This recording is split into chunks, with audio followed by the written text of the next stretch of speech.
Hi guys, in this video I'm going to show you how to install Elementor onto your website. I'm also going to show you how to add widgets to your page and how to edit them. Okay guys, the first thing you need to do is click on plugins. Once the page is loaded, click add new at the top of the page.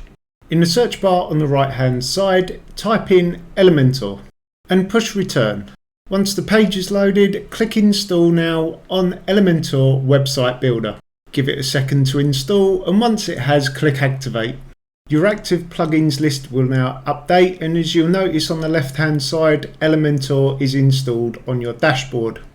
To start using Elementor, go to one of your posts or pages. Click add new, type the name of your page into add title.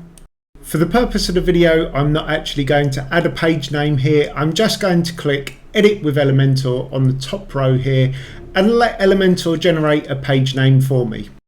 As you can see on the left hand side here, all the widgets have loaded for Elementor that you can start dragging and dropping into your page.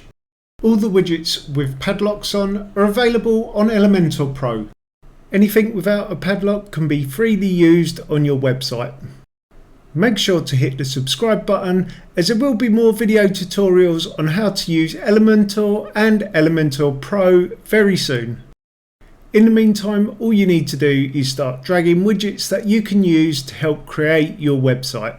As you scroll down the widgets, there is also the option to add WooCommerce, and this is for anyone who is looking to sell products on their website.